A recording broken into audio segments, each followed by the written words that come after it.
Добре дошли във втората част на теста по математика за Техническия университет. Сега ще разгледаме следващите 10 задачи, на които трябва да внимаваме повече, защото те са вече без избираем отговори и това изключва възможността да сверяваме отговорите с това, което сме получили. Но при по-внимателно следене вече ще видим. Аз сега отново от тия задачи ще ги започна без изобщо да съм ги гледал предварително, така че отново предупреждавам, че има възможност да се получат грешки. Ще се старая, разбира се, това да не се случи, но никога не се знае. Така, да минем към задачите. Имаме първо да решим някакво ирационално уравнение, което изглежда по този начин. Сега това, което може да забележим в това уравнение е, че от корен имаме израз, който един път е записан 3 минус хикс върху 2 плюс хикс, а после под другия корен имаме точно реципрочен израз. Така че тук бих могли, след като определим допустимите стойности, да направим някакво полагане и да сведем уравнението до някакво квадратно уравнение, обикновено. Така, значи нека да си запишем. Имам следното нещо. Корен от 3 минус хикс върху 2 плюс хикс плюс 3 по корен от 2 плюс хикс върху 3 минус хикс равно на 4. Сега за това уравнение допустимите стойности израза 3 минус хикс върху 2 плюс хикс трябва да е положителен и на двете места това не е достатъчно, понеже виждаме, че те са реципрочни. Този израз е реципрочен на този, съответно той не трябва да се анулира и трябва да е положителен, за да може да стои под корен. Това неравенство, какво ни дава? Всъщност 3 минус хикс може по метода на интервалите да го решим набързо. Тук имаме минус 2, тук имаме 3. И сега да видим в отделните интервали. Достатъчно е да вземем една точка. Например, ако сложим точката 0, ще получим 3 втори, нещо, което е положително. 0 се намира в този интервал, значи тук получавам знак плюс, тук имам знак минус, тук имам знак минус. Значи извода е, че допустимите стойности са хикс да принадлежи на интервал от минус 2 до 3, отворен интервал, понеже нито 2, нито 3 са допустими стойности, защото се срещат знаменател. Така. Сега, какво друго можем да направим? Вече бихме могли да направим някакво полагане. Примерно, бихме могли да сложим корен от 3 минус хикс върху 2 плюс хикс да е равно на t. Това нещо вече трябва да е строго по-голямо, но понеже този корен не може да се анулира, защото той може да се анулира само като от корената величина 0, но тя не може да бъде 0, защото се среща и като реципрочна. Така, в такъв случай бихме могли просто да изразим хикс от тук. Ще получим реално следното уравнение. Всъщност да, за сега може да не изразяваме хикс. Просто да положим и нашето уравнение ще се получи, че t плюс 3 по единица върху t, понеже този корен е всъщност реципрочното. Значи мога да напиша направо така, тук t по единица върху t и тук имам, че е равно на 4. Защото корен от 2 минус хикс върху 3 плюс хикс всъщност е равно на реципрочното. Значи това е само корен квадратен от 3 плюс хикс върху 2 минус хикс на минус първа степен. И това, разбира се, е също като корен от 3 плюс хикс върху 2 минус хикс, 2 минус хикс, цялото на минус първа от свойството на корените. И тук вече това, мога да го напиша и като единица върху този корен. 3. Само че, да, 2. Чакай, аз какво написах някаква глупост тук. Съжалявам, да, сега го видях. Той израза тук е корен от 2 плюс хикс. Аз хем го забелязвам, че е така, го пиша по друг начин. Това просто ще бъде корен от 2 плюс хикс върху 3 минус хикс. Всъщност,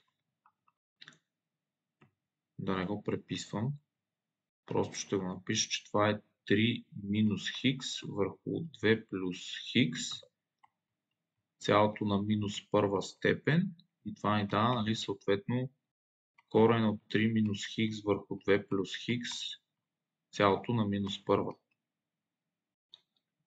И това, нали, вече е единица върху корен квадратен от 3 минус хикс върху 2 плюс хикс. И затова, нали, това става единица върху t.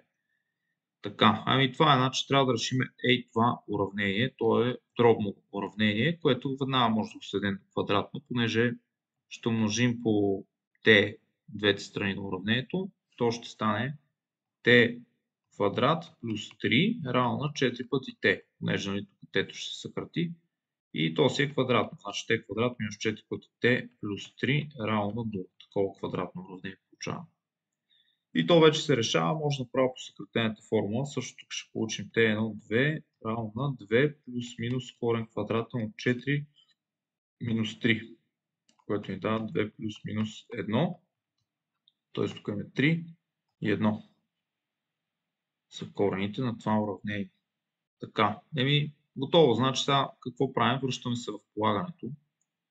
Тоест, нали, те беше цялото това нещо.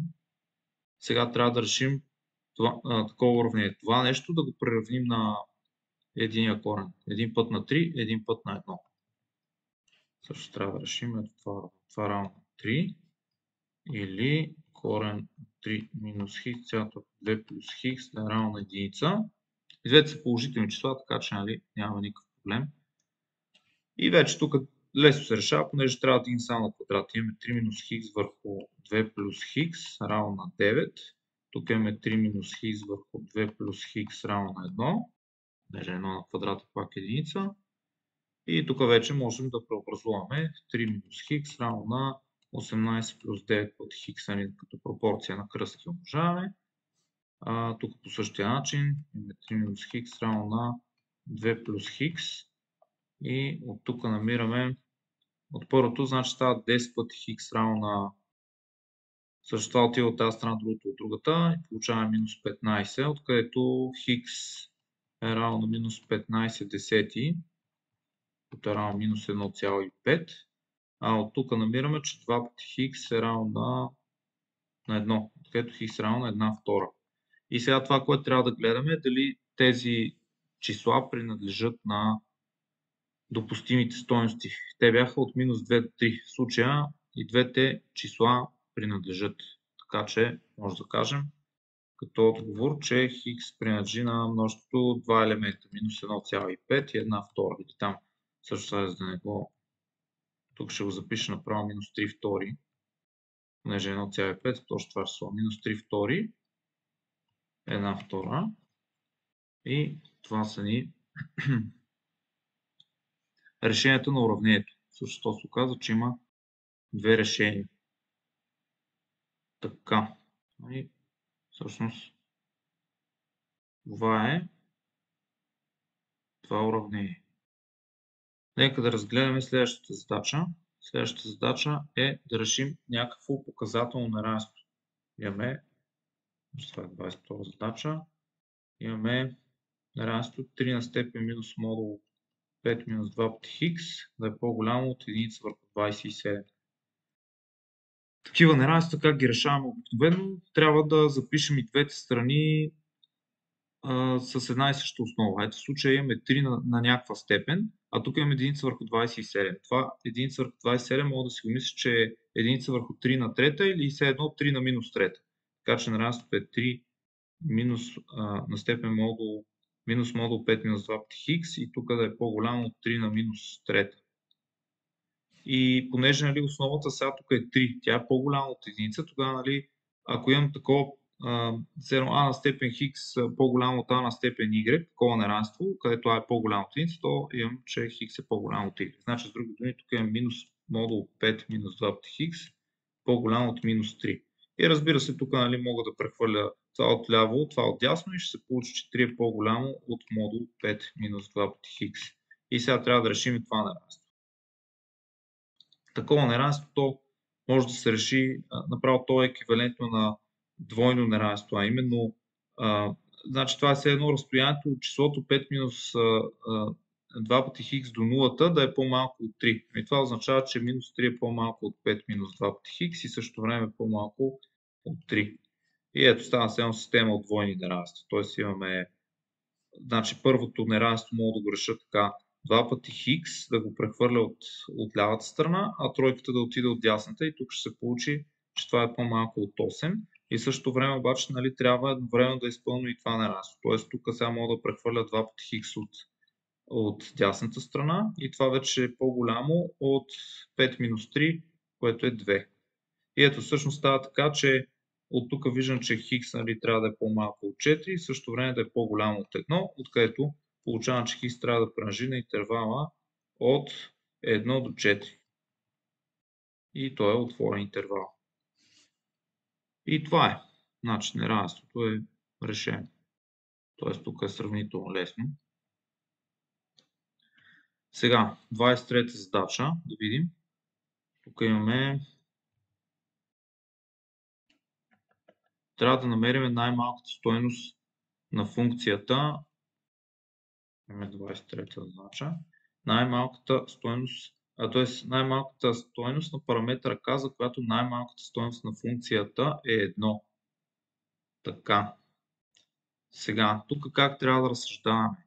Имаме някаква квадратна функция. Ето, тя се вижда, нали, коефициентите просто зависят от k по някакъв начин. И това е квадратна функция. За квадратна функция ние знаем кога се достига най-малката стойност. Тя на практика се достига в първата координата на върха на параболата.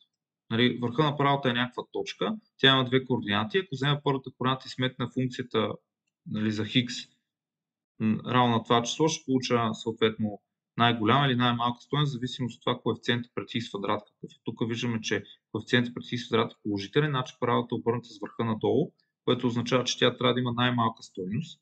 Нали? Ето, тук си е казано, че най-малка стойност трябва да е единица. Кога се достига най-малката стойност? Ами когато хикс е равно на следното число. Хикс трябва да бъде равно на... Значи мога да кажа, че f минимум това е равно на f от следното число. Гледам коефициента пред хикс със знак минус, той ще стане k плюс 1, върху 2 пъти коефициента пред хикс квадрат, в случай 2 по 1. Значи ето това нещо ще ми даде най-малката стойност. И аз искам всъщност да намеря тази стойност на параметра k, и то даже най-малката стойност, за която най-малката стойност на функцията е 1. Така, ами това е, значи трябва да видим за коя ще бъде най-малката. Ето ние получаваме в момента някакво уравнение за k. Най-вероятно то ще има повече решения това уравнение и ние трябва да вземем всъщност най-малкото от тези решения. Така, нали, тук е 2 по 1, не 21. Значи имаме сега следното нещо. Заместваме и получаваме следното уравнение. K плюс 1 върху 2. Това нещо отиваме на квадрат. Тук е минус k плюс 1 по k плюс 1 върху 2. И плюс 2 пъти k. И това нещо искам да е равно на единица. И ето също получихме някакво квадратно уравнение. Сега това уравнение всъщност какво може да забележим? Това е k плюс 1 на квадрат върху 4. Тук имам k плюс 1 на квадрат върху 2. Значи това ще ми даде минус k плюс 1 на квадрат върху 4. Нали, защото все едно мисля си, че k плюс 1 на квадрат е пред скоба и тук ще се получи 1/4 минус 1/2. 1/4 минус 1/2 е точно минус 1/4. Така че направо минус 1/4 по k плюс 1 на квадрат и тук е плюс 2 пъти k равно на единица. И сега тук може да се освободим от знаменатели, даже може и квадратите да се разкрият, значи тук ще имаме така. Айде да множа по минус 4 направо. Ще стане k плюс 1 на квадрат и тук минус 8 пъти k равно на минус 4. Всъщност това ще се получи, за да нямам тук минус пред скоба. И тук ще получим k квадрат плюс 2 пъти k плюс 1 минус 8 пъти k равно на минус 4. От тук ще получим k квадрат минус 6 пъти k и тук плюс 1 плюс 4 ще стане плюс 5 равно на 0. И от тук вече може да мерим стойност на k, значи k 1, 2, решаваме квадратното уравнение, направо по съкратената форма получаваме 3 плюс минус корен квадратен от 9 минус 5. Цялото върху единица няма да пишем. Значи получаваме 3 плюс минус корен от 9 минус 5 е корен от 4, корен от 4 е 2, така че тук получаваме 5 и 1. Сега то, нали, тук тия корени може човек и да ги отгадне някакси, като са цели числа тук, нали, може да пробва точно с 1 и 5, защото тук виждаме, че все едно по формулите на Виет някакси трябва, нали, тук да се получи. Може и така, но може и просто да си го решим. Така, ами ето сега всъщност имаме две стойности на k, значи отговора тук трябва да е k равно на 1, понеже ние искаме най-малката стойност на параметъра k, за която най-малката стойност на функцията ето тази е единица. Ами значи тук имам две стойности, за които най-малката стойност на тази функция е единица, а именно k равно на 1 и k равно на 5. Трябва да вземем по-малкото, защото искаме най-малката стойност. Значи вземем числото 1 и готово. Така, ами нататък сега имаме 24-та задача. 24-та задача. Искаме да намерим лицето на правоъгълен триъгълник, ако радиуса на вписаната в триъгълника окръжност е R и един ъгъл е 30 градуса.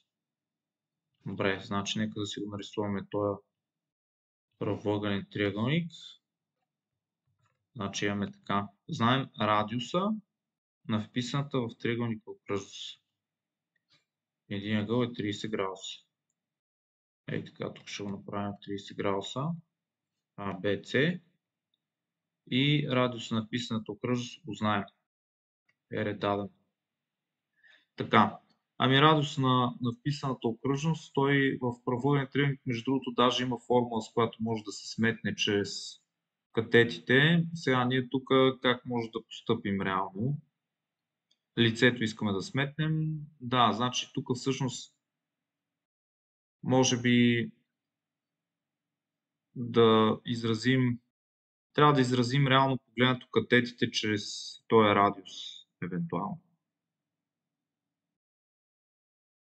Значи, как можем да го направим? Радиуса, то е това, нали, в такъв вписаната окръжност, центъра е на равни разстояния до страните.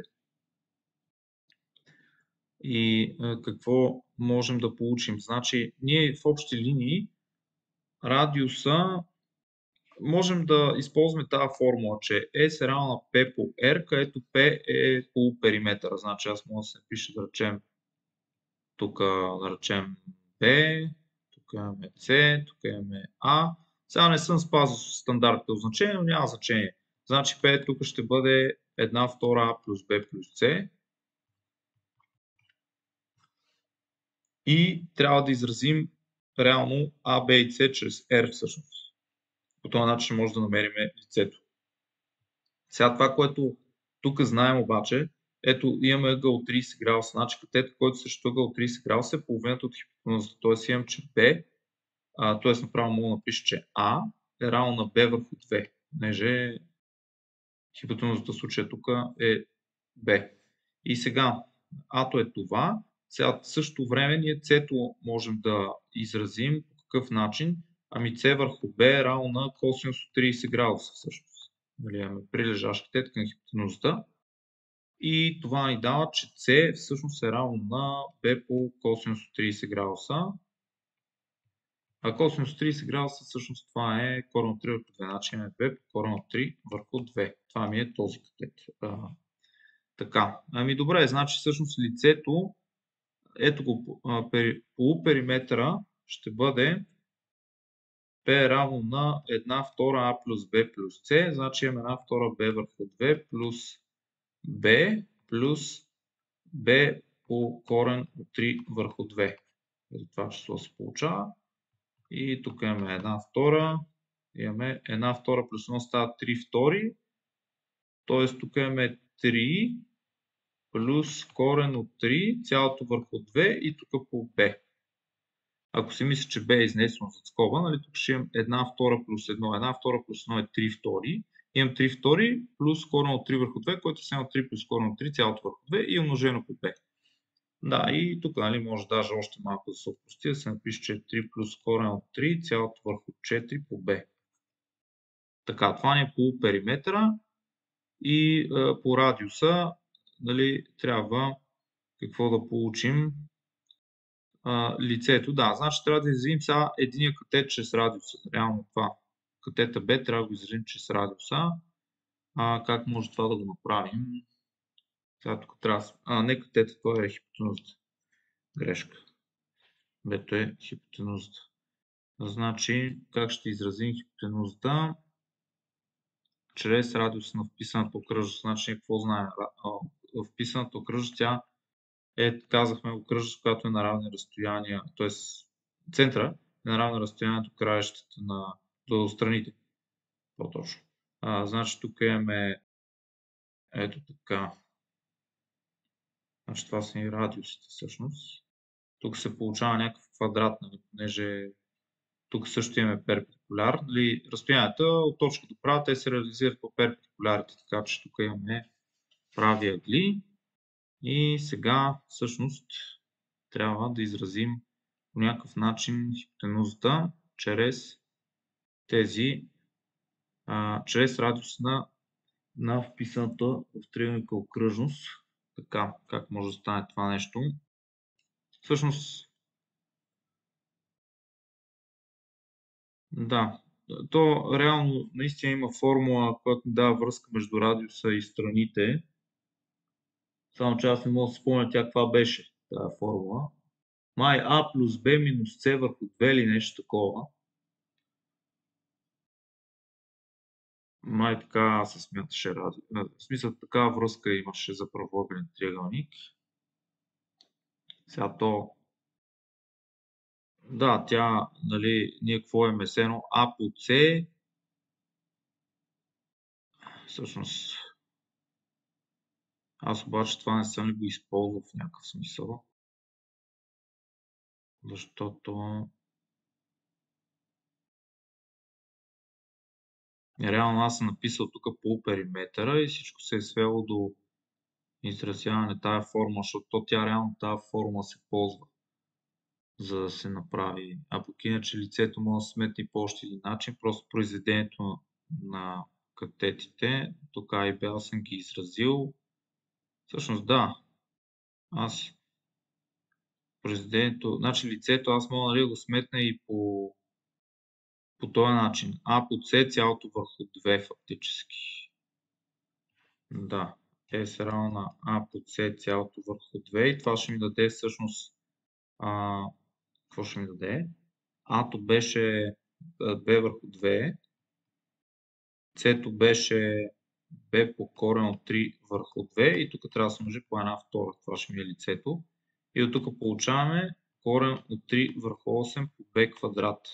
Ами да, ето. Значи сега тук от една страна лицето е това число, от друга страна лицето е ето това число тук, което е това, умножено по R.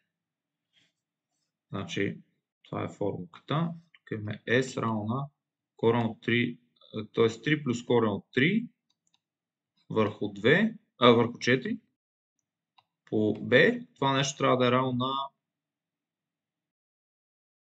това нещо по R, нали? Трябва да ми даде всъщност това корен от 3 върху 8 по B квадрат. И ето от тук изразявам хипотенузата B чрез R. Значи тук ще получим така 3 плюс корен от 3 върху 4. B-то го съкръщавам. Тук имам R равно на корен от 3 върху 8 по B. И от тук намирам B. Значи всъщност B може да се изрази така. Умножавам по 8 върху корен от 3. Това число. 3 плюс корен от 3 върху 4 по R. Нали така, значи сега реципрочното.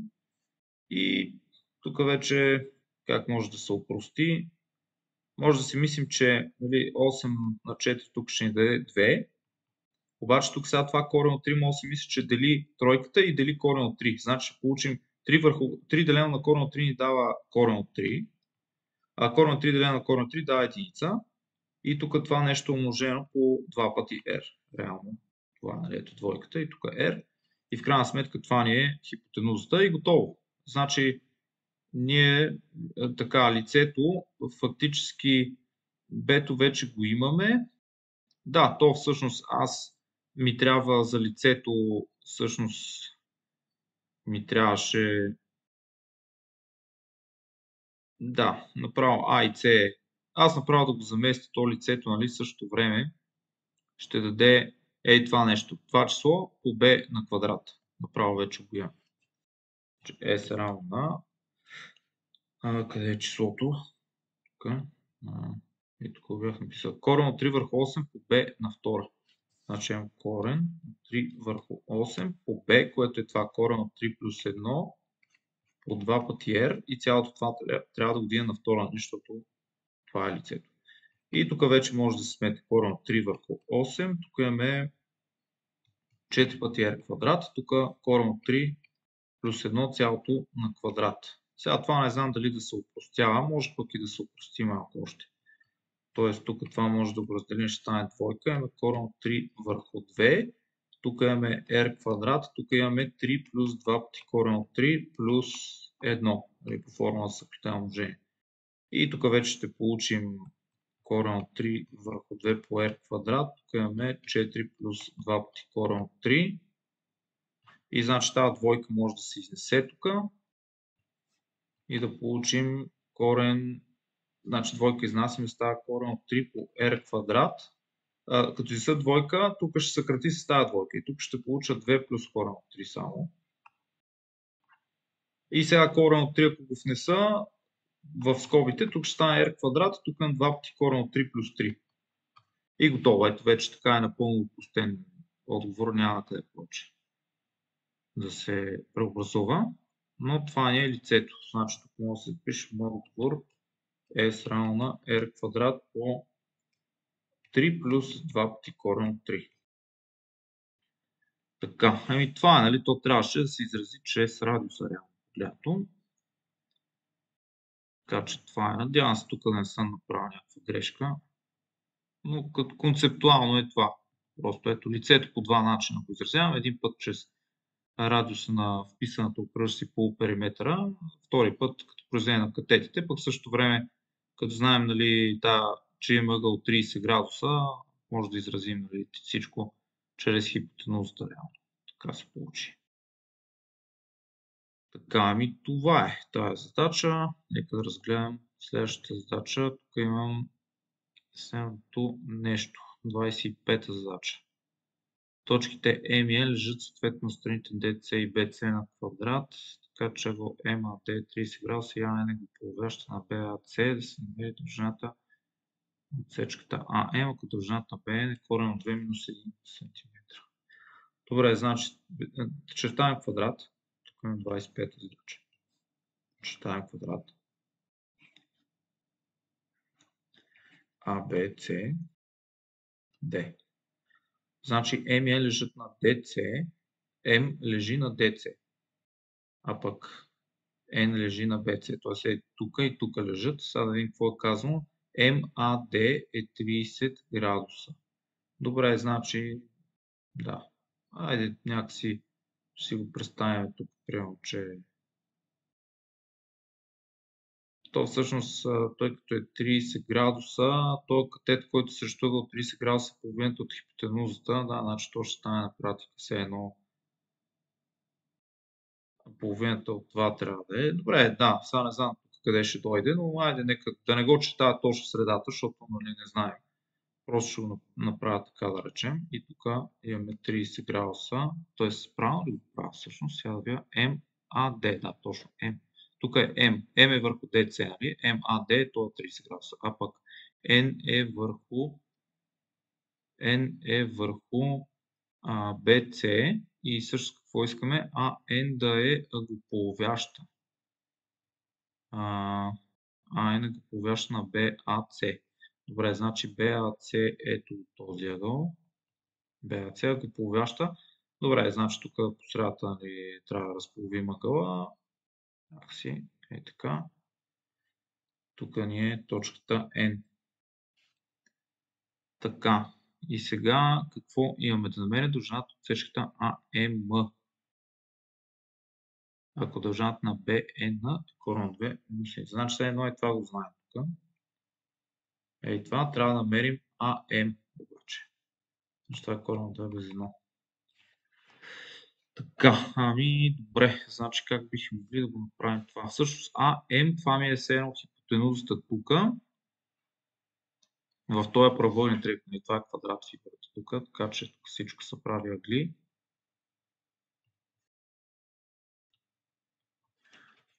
И сега какво можем да кажем?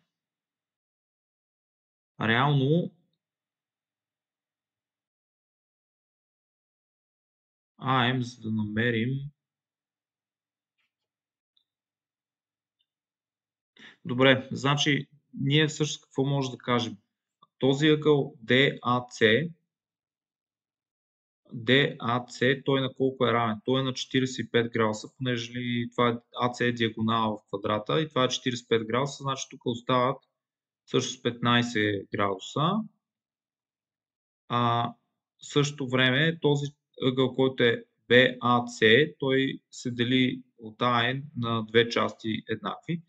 Т.е. с други думи 45 върху 2, нали? Да, то всъщност аз не знам тук дали не ги пиша с радиани по-удобно, защото тук някакси ще станат някакви числа, които не са много удобни. Но да, нали, 45 върху 2, това колко прави фактически 22,5, нали така. 22,5 сега тук е. 22 градуса и 30 минути сега. Това се получава за този ъгъл.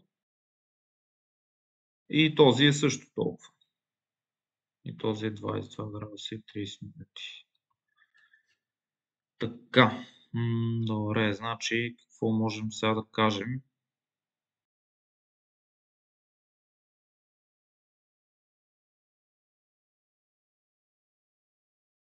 Значи тук страната на квадрата реално няма значение. Mn, M лежат съответно на DC и BC на квадрата ABCD, така че MAD е 30 градуса. Всичко точно. MAD е 30 градуса, А е накловяща на BAC. Трябва да намерим AM, ако знаем, че BN е корен от 2 без 1. Добре. Ами хубаво, значи сега какво можем да направим? Реално погледнато, нека да видим.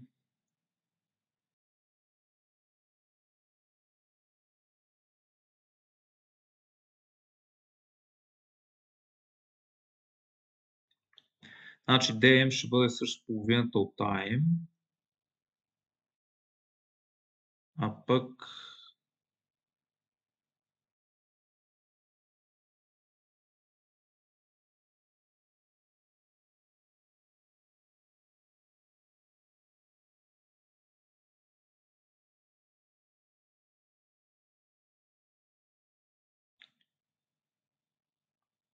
така, ще трябва да мислим тук сега.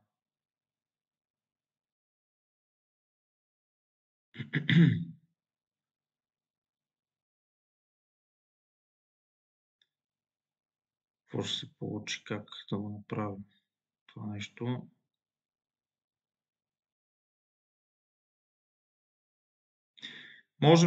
Може да изразим това нещо, че е страната на квадрата по някакъв начин и тук евентуално някакви съотношения да получим. То също може и да може да се намери, като го знаем това нещо тук. Значи, примерно, ако страната е А, тук реално погледнато колко ще бъде тая хипотенуза, реално тя ще бъде. Всъщност да, това нещо става.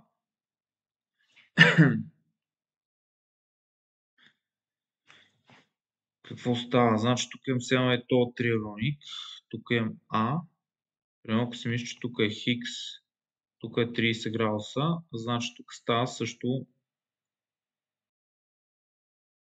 Тук става Хикс върху 2.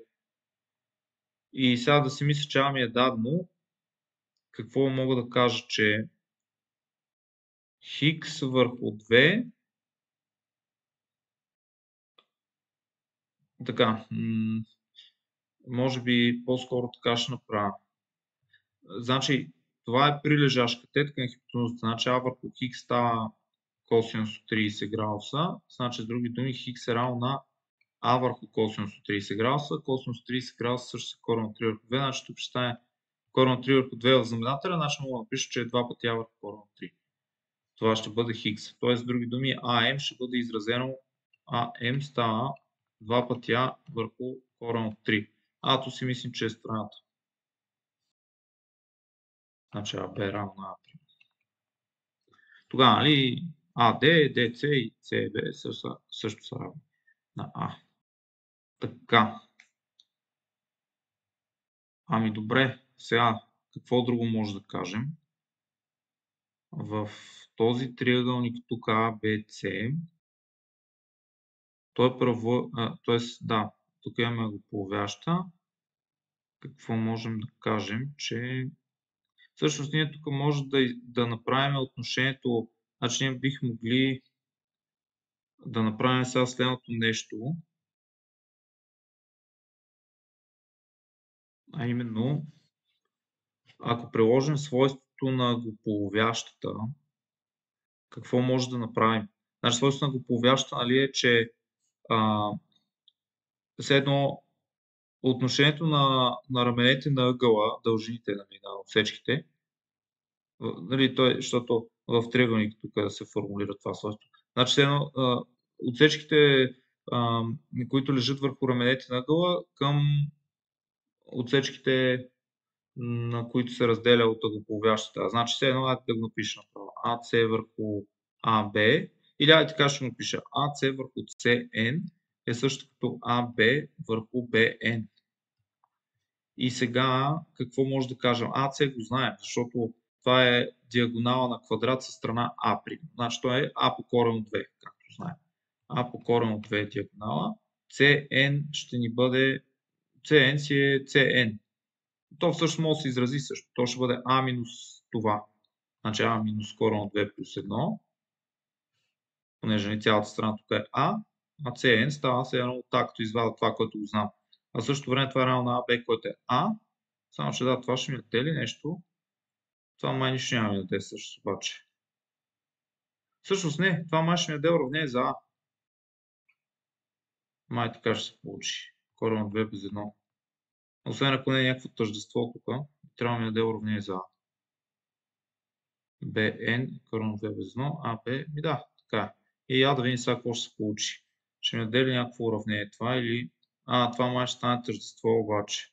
Значи А по корен от 2, тук имам корен от 2 без 1, равно на А по А минус корен от 2 плюс 1. Не, всъщност ще стане май. Има А2 минус корен от 2, нали, като вкарам корен от 2 в скобите. И тук ще стане А квадрат минус А по... Всъщност как ще ми е удобно. Направо да го напиша така. Да си мисля, че тук пише 1 минус корен от 2 и да умножавам по А, ще стане А по 1 минус корен от 2. Ей така. И тук сега вече какво мога да направя? Всъщност да, мога да съкрата на А реално. Ами да, ето този вече излезе. Направо ще получи така. Съкръщавам на А, получавам 2 минус корен от 2 равно на А плюс 1 минус корен от 2. Това и това се маха. И тук получавам, че А е равно на единица, като прехвърлим. И сега вече АМ, ние нали знаем, че то е 2 върху корен от 3 по... Така, решението. 2 върху корен от 3, 2 пъти А върху корен от 3. Тоест тук имаме 2 върху корен от 3, което нали може да го простим и това е да 2 пъти корен от 3 върху 3. Така, така. 26-та задача имаме. Обемът на правилната четириъгълна пирамида е 32 върху 3 кубични метра, а нейната височина е 2 метра. Да се намери радиус на вписаната в пирамидата сфера. Охо. Добре, сега тук трябва да се помисли как ще стане това нещо. Обемът на правилна четириъгълна пирамида. 32 върху 3.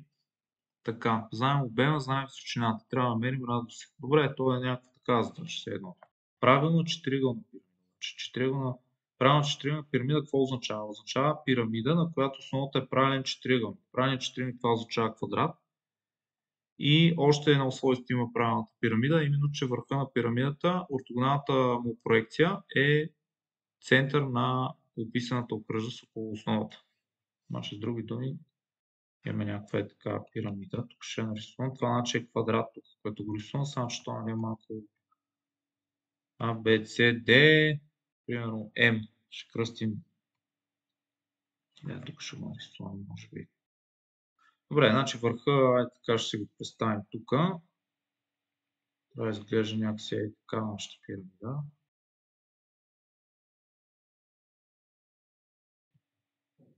Малко така. Добре, значи тук D, M. Да си мислим, че това е пирамидата. Ортогоналната проекция на върха на пирамидата върху равната на основата е точно центъра на описаната около ABCD окръжност. Така. Ами всъщност да, тук аз ще го кръста хаш това, защото MH ми е точно височината. И сега трябва да намерим радиуса на вписаната. Сега обема той как смята? Той е лицето на основата по височината върху 3. Основата, да, ние това число реално го знаем. Знаем и височината, значи сега може да изразим лицето на основата. Като знаем лицето на основата, може да намерим и страната на този квадрат реално.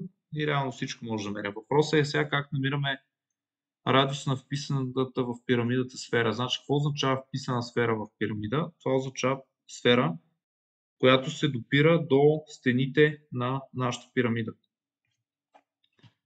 Което пък означава следното нещо, че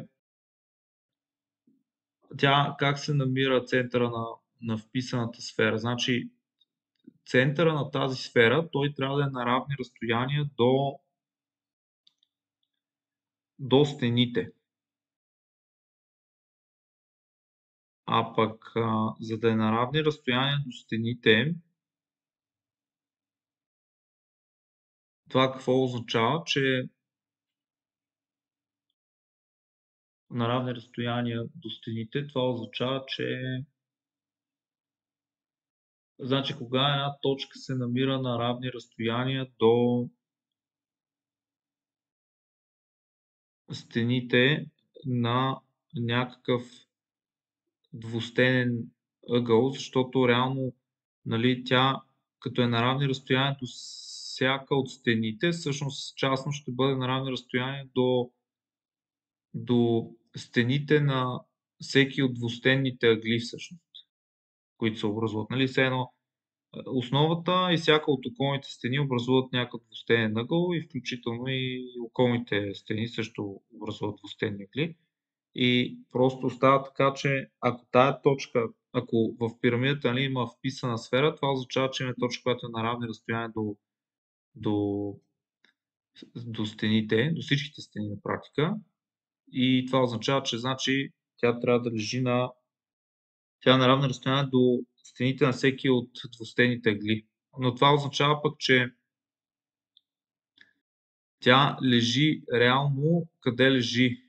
Една точка е на равни разстояния до стените, ако лежи всъщност на ъгополовящата равнина. Май така трябва да се получи.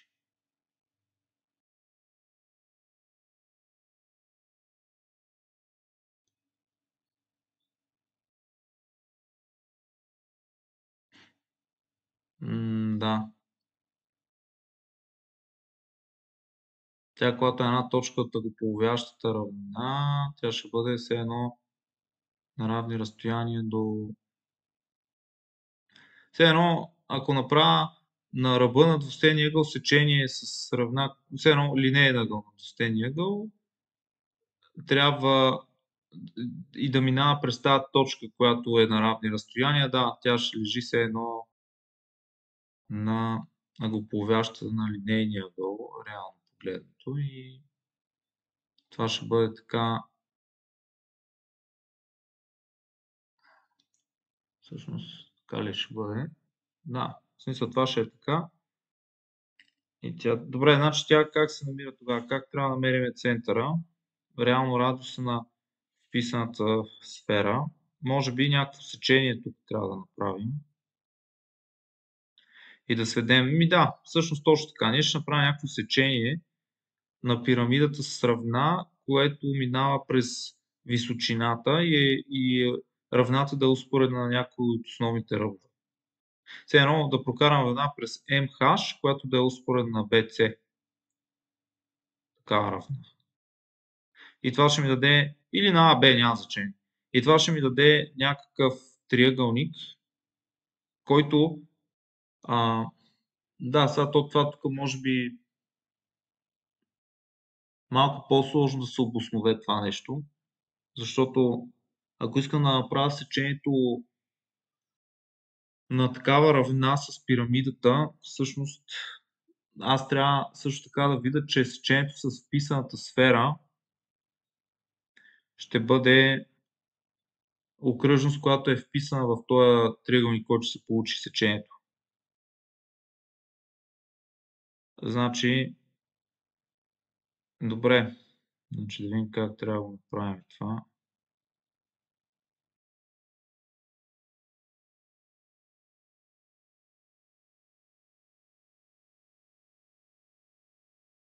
Всъщност тя, например, всяка точка от височината, тя ще бъде на равни разстояния до къде?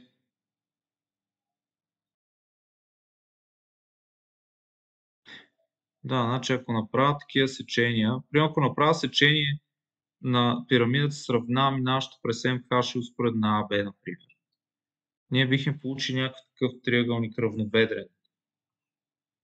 Някакъв равнобедрен триъгълник тук бихме получили. Тук е M, тук примерно, да, аз мога да нарисувам, така да речем. Тук ще го нарисувам, тук го насам и така. И тук, така, това ръб е видим. И тук мога да ги кръстя някакси, да речем пейко, да речем. Става пейко M. И тук H, нали, ще бъде точно височината. Така. И този триъгълник е равнобедрен. Реално погледнато, нали, пирамидата е правилна. Просто, щом е правилна, ортогоналната проекция, нали, на... Всъщност, да.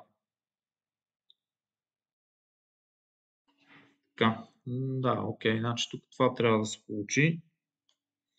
Един такъв равнобедрен триъгълник. И сега, всъщност, обаче, трябва да се види, че все едно тая сфера, вписаната, тя трябва да се допира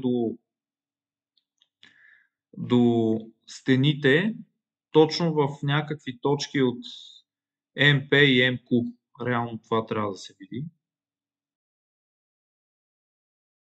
Изобщо казвам, ние трябва да видим, че центъра на вписаната сфера трябва да лежи на MH първо. Центъра на вписаната сфера трябва да лежи на MH. Реално погледнато, ако ние прокараме тая равнина, която тук е определена от точките, т.е. през MH и в същото време да е успоредна на AB, тая равна, тогава какво получаваме? Тогава всъщност тая равнина, тя ще бъде перпендикулярна на ръбовете тук, на BC и на AD. И значи тук се получават линейни ъгли на двустенните ъгли, примерно между равните ABC и BCM. Това е някакъв двустенен ъгъл. И тогава, примерно HQ, това ще бъде равната погледнато HQ и M също ще бъде перпендикулярно на този ръб на двустенния ъгъл BC. И значи това нещо ще бъде точно HQM ще бъде линейен ъгъл на този двустенен ъгъл. По същия начин и този HPM ще бъде линейен ъгъл на двустенния ъгъл. Определен от ABC и ADM, между тия две стени. И в такъв случай Това какво означава? Че ако взема сега центъра на вписаната сфера, той трябва да бъде къде също този център? Той е на равни разстояния в частност до стените BCM и ADM. Ще бъде на равни разстояния. И в такъв случай ще бъде и на равни разстояния върху това.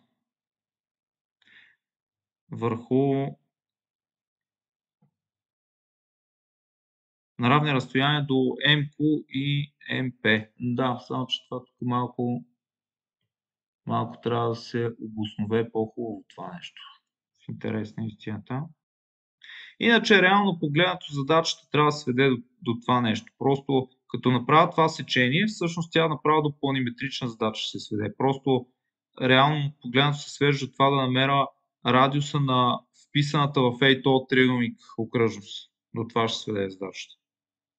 Трябва да намеря тук радиус на вписаната окръжност на този триъгълник. Обаче, нали, аз това същото сечение мога да направя и още едно такова сечение като това, само че да бъде примерно през MH и да успоря на BC примерно. И това ще са пак ще ми даде линейни ъгли на двустенните ъгли и всъщност трябва този център реално погледнато да бъде на равни разстояния пак до той, нали, ще бъде на равни разстояния до A, B, M и D, C, M и значи ще бъде и на равни разстояния до нали, тук ако ги построя. За сега не съм ги построил, нали, аналогично на това. Въпросът е, че да, значи тук как е по-правилно да се направи. Той центъра все пак на вписаната сфера, щом е на равни разстояния до стените, аз трябва само да намеря разстояние от точка до равнина. За да намеря разстояние от точка до равнина, какво трябва да направя? Трябва сега да прокарам права през точката, която е перпендикулярна на равнината. За да го направя това нещо, какво ми трябва? Трябва само да прокарам реално погледнато, да. Всъщност е едно, ако тук направя, примерно, да речем, ако искам да направя разстоянието от точката H до равнината BCM, какво трябва да направя? Все едно в тази равнина, която сме спуснали, която съм построил тук, да спусна от H перпендикуляр към правата MQ. Защо това е така? Ами защото реално за да бъде правата H нещо си, тук е някаква точка да речем, перпендикулярна на равната ABC, тя трябва да бъде перпендикулярна на две не успоредни прави в равната BCM. Ами едната права всъщност ще бъде самата тая MQ, която тя лежи в BCM, а другата права, която лежи, ще бъде в BC, защото аз знам, че HQ, например, е перпендикулярна на BC и H нещо си ще бъде също перпендикулярно на това. Да. Да, тя, нали, по теорема за трите перпендикулярни. Добре, значи това е все едно точно така. Това е достатъчно така да се направи според мен. Само че аз искам да го направя примерно от произволна точка. Значи, ако както съм направил от точка H, реално погледнато мога да видя, че по същия начин разстоянието от произволна точка на MH реално може да се реализира като спусна перпендикуляр от съответната точка към правата MQ, да речем. Това ако искам да направя разстоянието от точка върху MH до равната BCM. По същия начин и тук е така. И значи ето трябва също да стои на равни разстояния. Всяка точка, тя всъщност тук ще бъде на равни разстояния от раменете тук на... Не раменете, а по-скоро тези стени. Тя ще бъде на равни разстояния. Да, реално погледнато, ето това в момента, което тук съм направил, е една ъгополовяща равнина на стените A, B, M и D, C, M. И така, PQM е ъглополовяща равнина. По същия начин мога да направя ъглополовяща равнина и на примерно на стените, в случая значи ADM и BCM мога да направя ъглополовяща равнина по същия начин. Те ще се пресекат, нали, тук в тая права. И значи това, което трябва да се направи, е ъглополовяща равнина тук. Да, това е, значи все едно. По този начин може да видим, че центъра, нали, ще лежи на тази права тук, на MH. Трябва да лежи център на вписаната сфера. И даже тук просто трябва да прокарам сега също време в тази равна, трябва да прокарам ъглополовящата за едно DQM, ъглополовящата на този ъгъл трябва да прокарам. Тя ще пресече в някаква точка MH и това ще ми е също центъра на вписаната сфера, защото в същото време това MH е ъглополовяща и на този ъгъл PMQ. Така че там също ще бъде, нали, ъглополовяща. Ами това е, да, значи в общи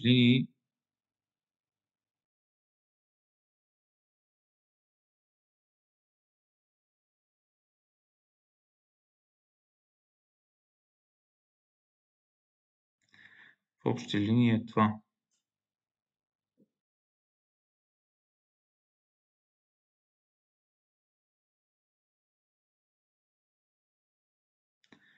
Окей, значи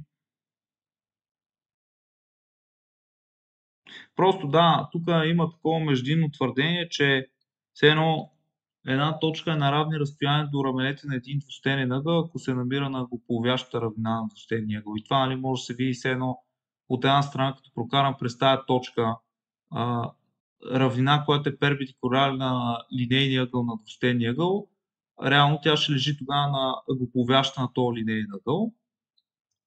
Обаче сега тая равнина, значи ъглополовящата равнина, тя, нали, ще минава през... Тя ще съдържа тази права, която е ъглополовящата на всеки линейен ъгъл, реално погледнато на двустенния ъгъл.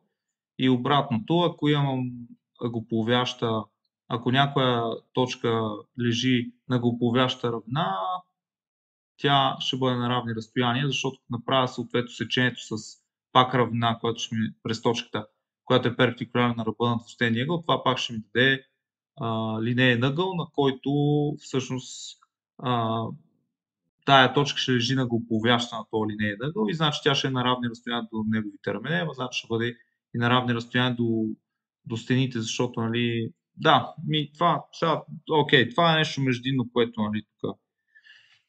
И аз се чудя дали сега да го разписвам тук това, но то реално погледнато това е просто задачата се свежда това да намериме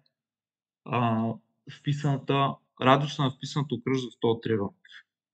А това вече как може да стане? Значи, ние като имаме обема и височината, може да намерим лицето на основата. Понеже основата е квадрат, на практика мога да намеря, че AB, нали, ще бъде равно на направо мога с букви да го смятаме. 3 пъти V върху H под корен. Това ще ми даде страната на квадрата, защото, нали, лицето ще стане 3 пъти V върху H, ама лицето, нали, е A по B на втора. Така че, като коренувам, получавам, нали, страната на основата. Така, съответно, значи знам PQ. Това PQ също е равно толкова. Така, и сега тук трябва да намеря реално бедрата на този на този равнобедрен триъгълник. Как може да стане това? Ами аз знам тук височината, това ми е H. Тук знам, това ще бъде PQ върху 2, нали, половинката. И значи мога да намеря MQ. MQ всъщност даже ще стане MQ на квадрат. От теоремата на Питагор става HQ на квадрат плюс H квадрат, нали, което е MH реално. HQ обаче то ми е равно на 1/2 PQ. А пък това става това число. Значи мога направо да напиша, че MQ равно на корен квадратен, HQ на квадрат. HQ на квадрат казахме, че е 1/2 по PQ, което е корен от 3V върху H, цялото на квадрат. И тук имаме плюс хаш на квадрат. Ей, това става. Значи една втора пеко. Пеко ми е това. Дигам това нещо на квадрат хашко и добавям хаш квадрат и после взимам корен, за да получа n куб. Така че тук знам всичко. Значи имаме корен квадратен, тук имаме една четвърт, тук става 3 пъти v върху хаш квадрат, тук имаме плюс хаш квадрат. Еми добре, това вече мога да сметна с числа, нали, за да не е много сложно. Въпросът е, че всичките тия неща ги знам. И като ги знам, мога, нали, да сметна нещата. Това ще ми даде всъщност тук, се приведе, ще стане корен от 3 пъти v плюс хаш на четвърта, цялото върху 4 пъти хаш квадрат, което ми дава корен от 3 пъти v плюс хаш на четвърта, цялото върху 2 пъти хаш. И сега, нали, мога да го сметна. И така че знаем тук всичко за този триъгълник. Трябва да намеря сега в момента радиуса на вписаната окръжност, което как може да стане? Реално погледнато може да стане с такъв начин. Може би я видим тук какви числа ще се получат. Също аз мога да намеря PQ. PQ казахме, че е корен от 3 пъти V върху H. 3 пъти V върху H. V-то е 32 върху 3. Значи това става корен квадратен от 33 по 32 върху 3 по H, което е 2. И тук получаваме това и това се маха. 32 на 3 става 16, значи става корен от 16, което е равно на 4. Това ми дава PQ. После е MQ. MQ казахме, че е корен от 3 пъти V, което е 32, плюс H на четвърта. 2 на четвърта прави 16, цялото върху 2 пъти H, значи 2 по 2. И тук получаваме 32 плюс 16, тук става 48. Корен от 48, цялото върху 4. Да, така май се получава.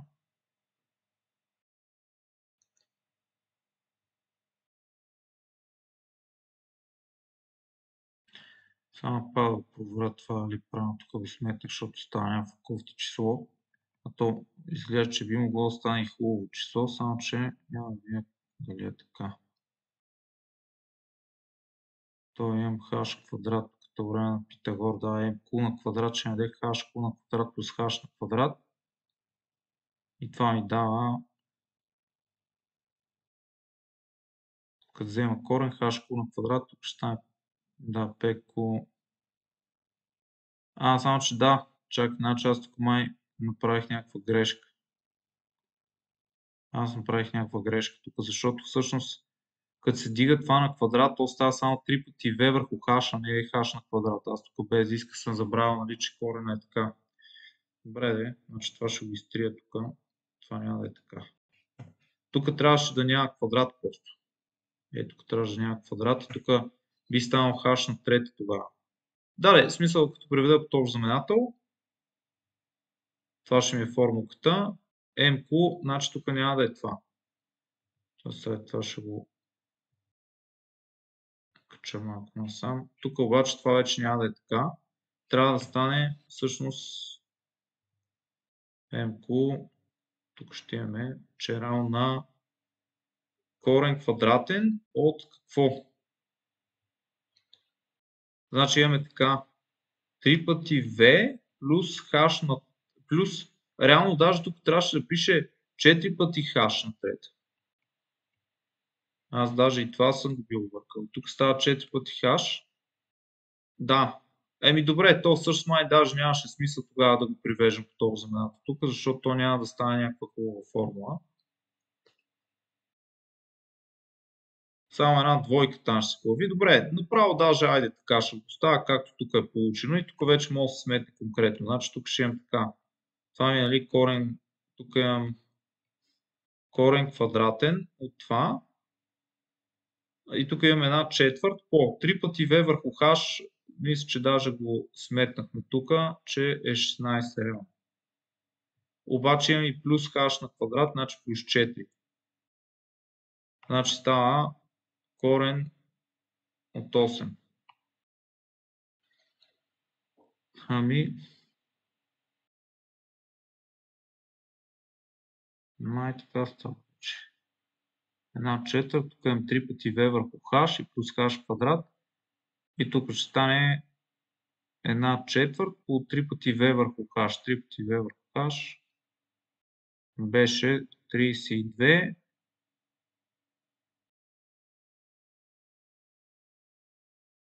Да, 32 върху 3 по 3 става 32 и върху h такова става 16. Да. И тук плюс 4, защото 2 на втора. И 4 плюс 4 става 8. Това е. Значи 2 пъти корен от 2. Ами добре, значи ето задача след това да намерим радиуса на вписаната окръжност в триъгълник, на който долу бедрото тук е 2 пъти корен от 2. Основата всъщност е колко беше? Тук ще почне нещо ми блокира. Основата беше 4. Всъщност. Пеко. Нали, това не е то триъгълник. Пеко, да. Основата е 4. Така, ами добре, значи тя също може да се намери, нали, пак лицето, то може да се смети така. Първо, тук имам, че това е равно на какво? Тук имам полупериметъра. Значи 1/2 по 2 по 2 пъти корен от 2 плюс 4. 1/2 по 2 по 2 пъти корен от 2 плюс 4. Така, и после по R, радиус на вписаната окръжност. Това от една страна, значи S е равно на, мога да напиша 4 плюс 4 изнасям, става 2 по 1 плюс корен от 2. Понеже, нали, тук като изнеса четворка пред скоба, става корен от 2 плюс 1 и с тази двойка става такова. Съкръщава и получава само двойка. Добре, значи ето това се получава за лицето от една страна. От друга страна обаче това лице мога да го сметна и по друг начин. А именно страната по височината към нея върху 2. Нали? Така, страната я знам, тук е 4. Тази височина също я знам, че е 2. Значи тук имам S е равно на 2 по 4, цялото върху 2, което дава 4. И ето тук получавам такова уравнение, че 2 по 1 плюс корен от 2 по R е равно на 4. От тук получавам, че R е равно на, нали, тук мога да съкрата и ще стане 2 върху 1 плюс корен от 2. И тук може и да се опрости малко. Как може да се опрости? Като се рационализира. R равно на 2 по 1 минус корен от 2 върху 1 минус 2. И тук, нали, става реално корен от 2 без 1 вече се обръщат, нали, върху 2 без 1. Става единица и готово. Значи това ще бъде радиуса на вписаната в пирамидата сфера. Но, значи може така, като някаква по-голяма обосновка на това, че центъра е тук, в интерес на истина, да, това малко ще е по-дълго, ако трябва да се описва подробно. Сега не знам дали се очаква чак толкова да се пише. Но това е просто центъра на вписаната сфера, той лежи на глуповящите равнини на всички двустенни ъгли. И в случая те, реално погледнато, всъщност ние може да забележим и такова нещо, че всичките глуповящите на всички двустенни ъгли, които се получават, примерно тези, които са между околните стени, всъщност. Защото ето, примерно, ако искам между тия две стени А, Б, М и Б, С, М да направя глуповяща равнина, реално тя коя ще бъде? Тя ще бъде точно пак нещо, което минава през МХ. Нали? И само че ето сега това също, реално погледнато, за да се докаже, трябва да се пише повече, защото реално Да, просто имаме, че значи аз едно трябва да построя тук пак линейен ъгъл, но той трябва да се види, нали, че реално равната, която ще минава през околните, значи едно е тая между D, B и M, това ще ми бъде аглоповяща равна на тия двойки околни стени A, BM и BCM, както и на ADM и DCM, тези околни стени. Това ще бъде аглоповяща равна по същия начин тук и те всички се пресичат в MH фактически. И за да се намери, нали, вече центъра, трябва да се направи аглоповящи равни, които са на основните ръбове. Само че те, нали, ще са еднакви, значи от всякъде, примерно достатъчно да направя само едно сечение, реално. Все едно да направя аглоповяща равна на основата ABC и BCM, примерно. Така, там, където тя пресече DM, това ще ми бъде центъра на вписаната сфера.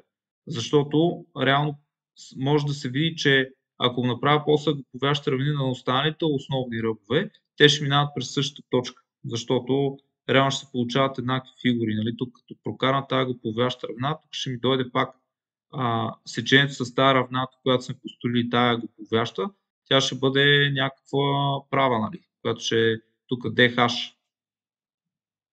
Деко, т.е. извинявам се. И деко глупости говоря. В смисъл, нещо си, някаква точка тук върху MH.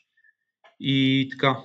И просто, нали, ще се получат еднакви. Добре, сега не знам това ли, често казвам, има смисъл да обяснявам. Мисля, че това е достатъчно за обосновка. Едва ли даже чак толкова се очаква да се пише защо задачата също може да сведе до тази планиметрия. Добре, хубаво, айде нататък, за да не напредва много времето. Значи тук е така, 27 задача, сега имаме всички ръбове в триъгълна пирамида ABC са равни на А, точките D и E лежат съответно върху ръбовете. Така. През точките D е построена равна, спрена ръба, са намери лицето на сечение на пирамидата. Добре, тук значи трябва да се прави сечение с. Добре, значи как ще стане сега това нещо? Всички ръбове на триъгълна пирамида са равни на А. Ами това означава също, че нашата пирамида реално тя ще бъде правилен тетраедър. Значи, тя като са равни на А всички ръбове, значи всяка стена е равностранен триъгълник. И значи правилна пирамида и тетраедра, понеже всичките ръбове са равни. Добре, значи направо си го пишем. Тук имаме, да речем, така ще изглежда някакси пирамидата. Може би не е по най-добрия начин на чета. Б, С, Д, С тук беше всъщност. Така, точките Д и Е лежат съответно върху ръбовете СА и СБ, СД към ДА е 1 към 2. Добре, значи една част е от към SD и две части, т.е. тук ще бъде D-то. SE, значи E лежи върху SB и пак по същия начин SE към EB трябва да бъде равно на 1 към 2 отношението, т.е. една част към SE. Да, значи горе-долу така трябва да са. И сега през точките D и E е построена равна успоредна на ръба SC. Успоредна ръба SC. Добре. Трябва да намерим лицето на сечението на равната с пирамидата. Добре, значи сега какво трябва да направим? Тя ще е успоредна на SC.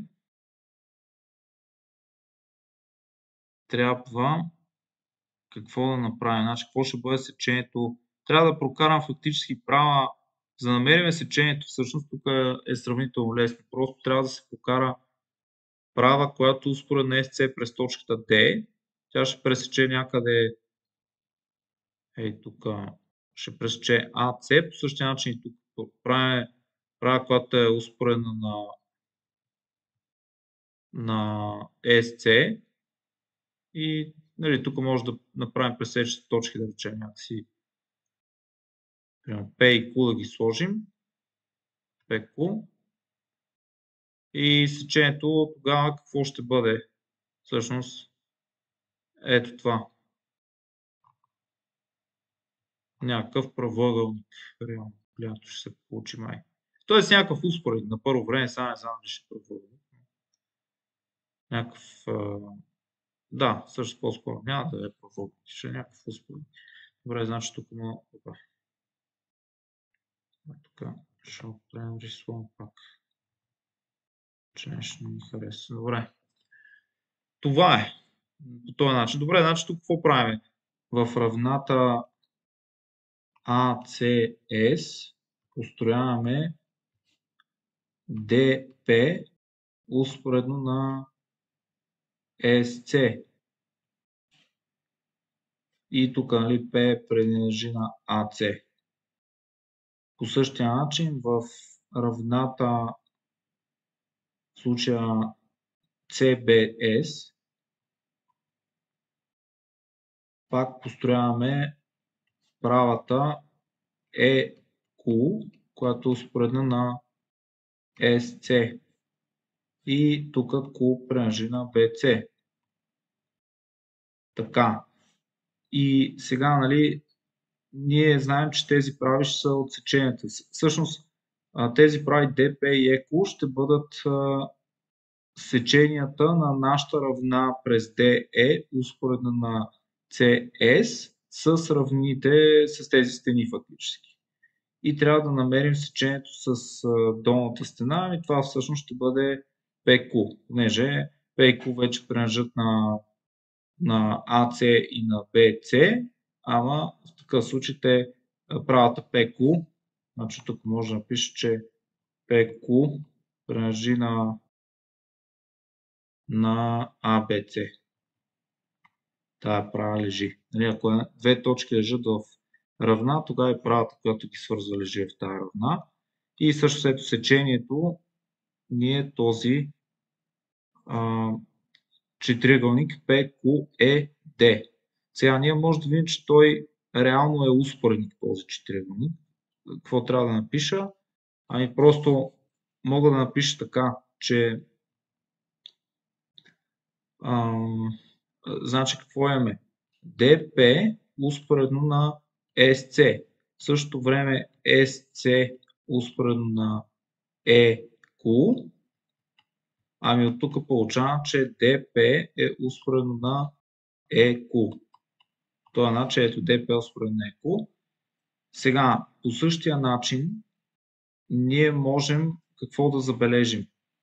Значи, в този триъгълник ABS, който е, нашия триъгълник ABS, за него какво може да кажем? Ами, че нали, тук имам пропорционални отсечки. SD към SA е също като SE към SB. Или както е формулирано тук, DS, SD към DA е също като SE към EB. Нали, то е едно и също. Просто, щом тези отсечки са пропорционални, от тук имам, че DE е успоредна на AB.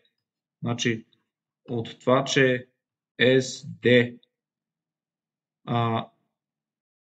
нали, към DA равно на SE към EB равно на 1 към 2 и теоремата на Талес фактически имаме, че DE е успоредно на AB. Ама щом това е така, сега нали, ние имаме, че PQ също ще бъде успоредно на AB, понеже реално погледнато тук имаме пак пропорционални отсечки. Значи на практика тия триъгълници са еднакви тук, които са ACS и CBS, те са еднакви, равностранни триъгълници на практика. И всъщност ние имаме, че нали, това като сме го построили DP успоредно на SC, тук се получават реално равни отсечки, защото да, реално погледнато, нали, това са AC равно на AS и в такъв случай тая правя като успоредно на DP на SC и имаме, че PC равно на DS. Добре, значи мога да напишем, че направо мога да напиша, че от този триъгълник, значи от триъгълника ACS имаме, че той е равнобедрен. Равнобедрен. От това, че той е равнобедрен, даже по-скоро аз мога да напиша от това, че AC е равно на AS фактически. Значи мога да пиша, че от така направо ще го пиша. От AC равно на AS и това, че тая е успоредно, DP е успоредно на SC, какво може да кажа тогава? Че реално PC равно на коя беше тук точката? D. На DS. Fine. Че е равно и аналогично фактически имаме, че имаме това. Значи аналогично имаме също така, че CQ е равно на ES. Пак защото този триъгълник, нали, който имаме тук, той CBS, той е същия като ACS. Нали, те са еднакви равностранни триъгълници реално и тук пак по същия начин ако беше успоредно на SC и значи тези отсечки SE ще бъдат равни на CQ. Нали, двете отсечки SE и CQ ще са равни. Така, и в такъв случай какво излиза? Че сега тук пак имаме така, че понеже сега пък AC е равно на BC, от тук имам, че AP съответно е равно на QB. Значи от тук имаме, че AP е равно на QB. Или там BQ. Така, това получаваме. И сега какво друго бих могли да си запишем, че реално може да си запишем следното нещо, че сега ето, пак ще имаме пропорционални отсечки. Значи PC е равно на CQ и AP равно на QB, значи имаме пак пропорционални отсечки. Нали, реално, в смисъл отношението на това към това ще е също като това към това, щом са равни съответно отсечки. Значи взе, че PQ е успоредно на AB. Значи от тук двата мога да напиша, че тук пак така ще го гледам. Значи това е какво става са? CP, значи тук PC към PA е също като CQ към така нещо. CQ към QB. И от тук вече получавам, че PQ е успоредно на AB. Да, обаче сега какво се получава? Значи имам така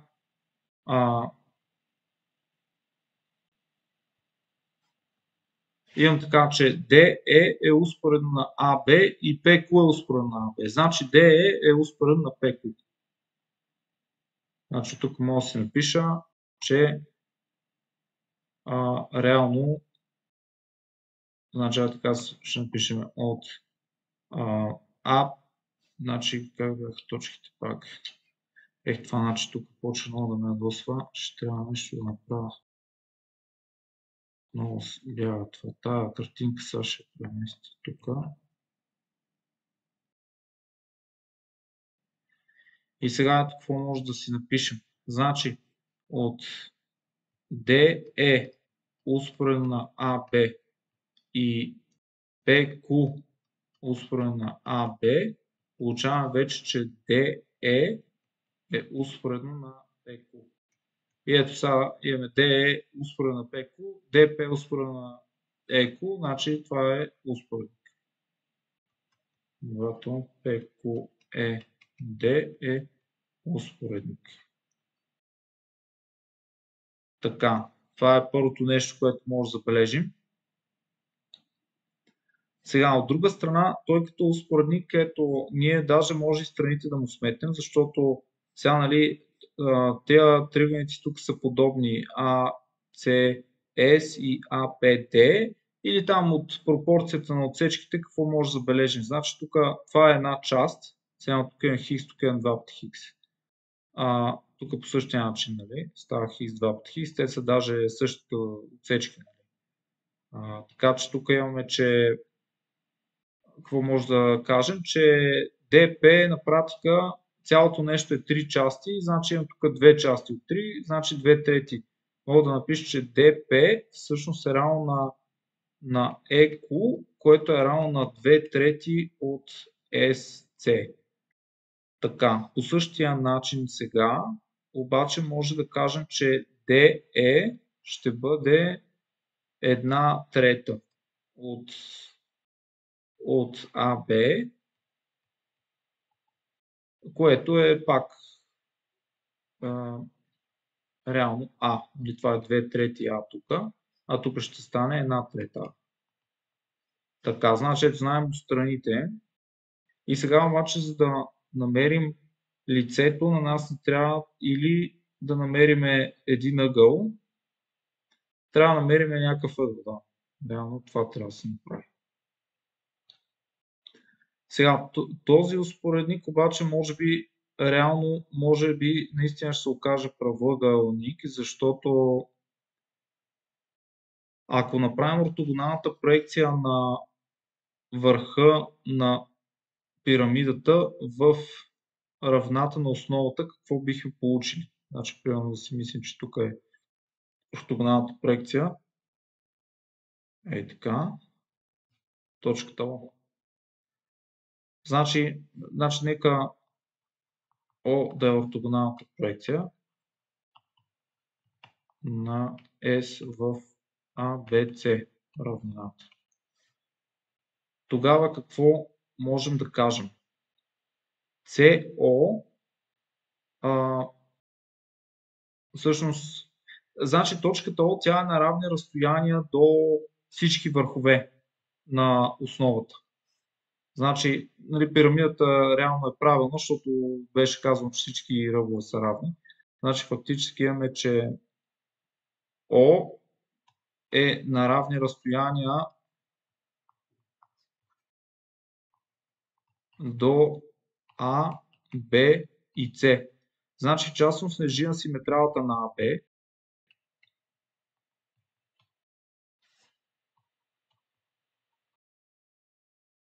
Симетралата на АБ. На АБ. И значи, в същото време, симетралата на АБ съдържа и точката С. Може да пишем, която съдържа С. Защото С е също на равни разстояния до краища на отсечката АБ, понеже този триъгълник тук е равностранен. Така. И от тук какво получаваме? Че CO, значи следователно тук CO получаваме, че е перпендикулярно на АБ. Нали, защото е симетралата. Така. Това е перпендикулярно на АБ. Обаче още нещо може да кажа тук, а именно, че понеже PQ е успоредно на АБ, значи от PQ успоредно на АБ и CO перпендикулярно на АБ имаме какво? Че CO е перпендикулярно на PQ. Да, обаче ето сега какво излиза, че SC, сега ето ортогоналната проекция, нали, CO всъщност е ортогоналната проекция на SC в равната на основата. Да, обаче тя какво изглежда, че е перпендикулярна на PQ. И сега, PQ е някаква права в равната ABC, CO е ортогоналната проекция на SC в равната ABC.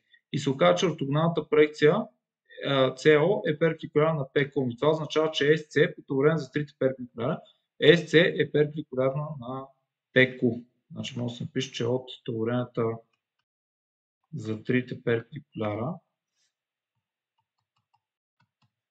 имаме, че какво беше тук? SC е перпендикулярно на PQ. Да, обаче сега SC, то пък нали беше успоредно на... Опа, гледам тук пак картинката. SC, то нали е перпендикулярно на SC е успоредно на EQ. И значи какво излиза? Че реално тая права също трябва да бъде перпендикулярна.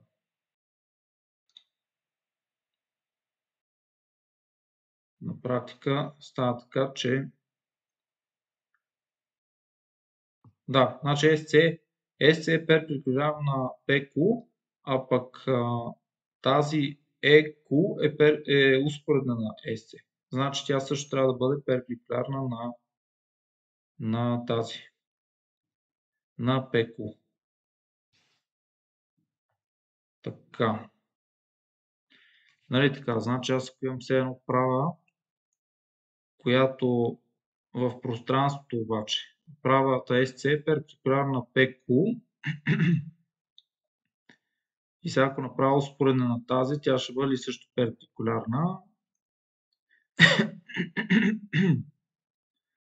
Ами, тя реално ортогоналната проекция тук би била също, може би, да, мисля, че трябва така да се получи, да. Че D еко трябва да е също перпендикулярна на PQ, защото е успоредна на SC. Еко е успоредна на SC.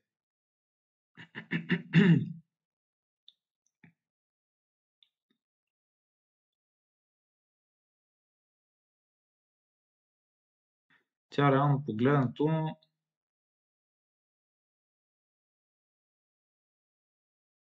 значи как трябва да разсъждаваме тук това. Това може ли така да го твърдим?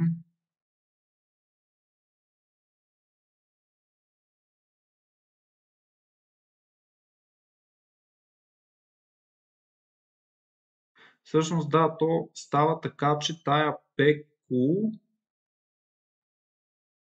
т.е. PQ тя ще бъде перпендикулярна на тая равна CSO фактически.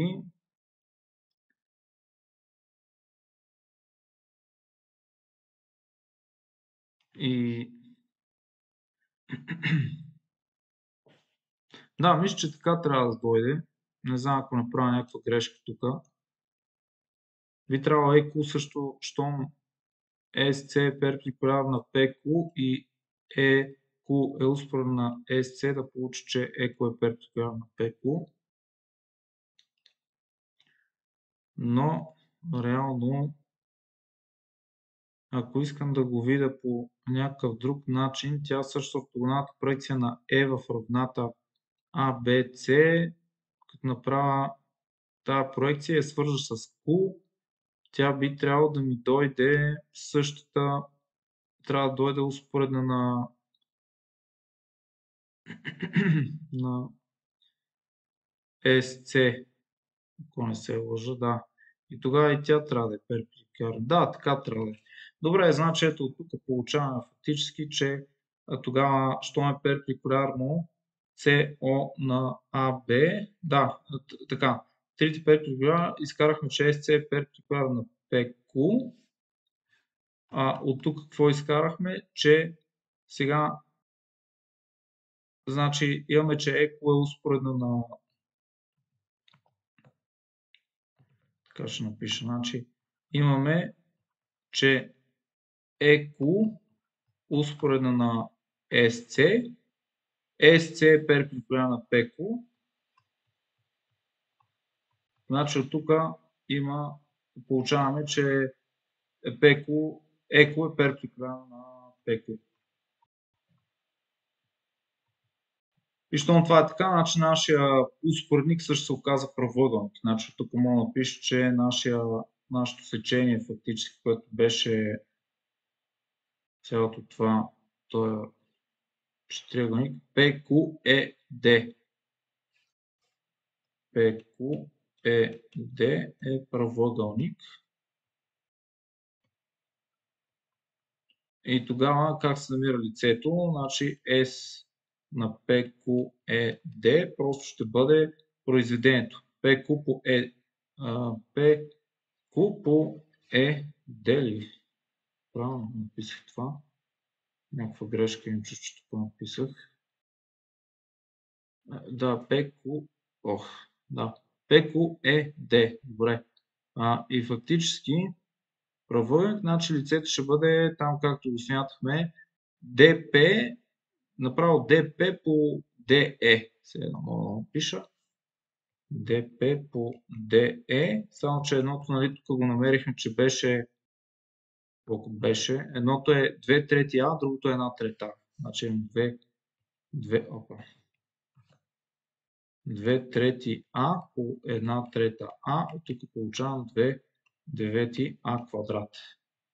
И това е лицето фактически на нашия на нашето сечение. Така, нататък и следващата задача. Имам още 3 задачи май. 28, 29 и 30 задача, да. Трябва да се бърза тук вече. 28, така, я видим какви са тия задачи. Добре, поне 300 е някаква лесна. 300, 29, отворени 2 задане, вероятността сумата на тъжда до трябва неравенството.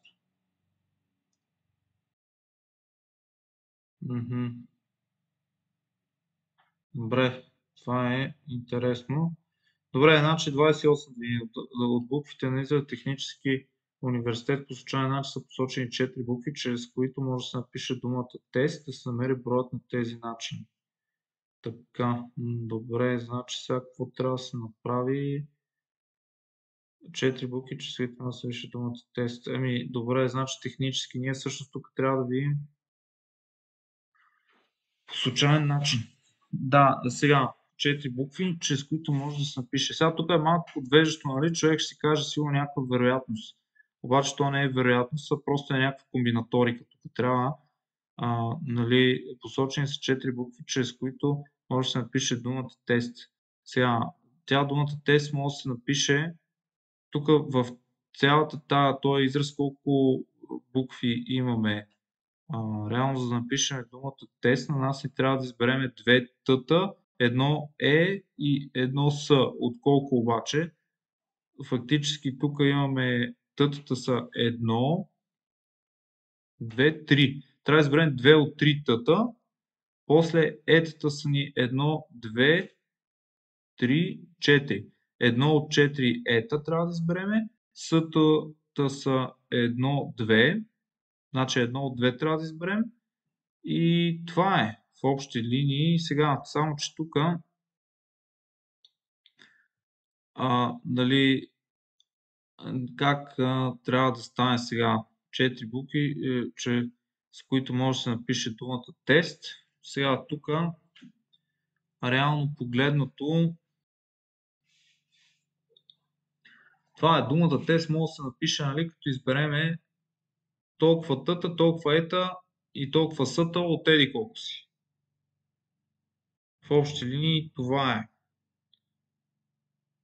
Значи 4 букви са посочени, чрез които може да се напише думата тест. Значи точно аз едно трябва да кажа по колко начина мога да избера съответните бройки и букви.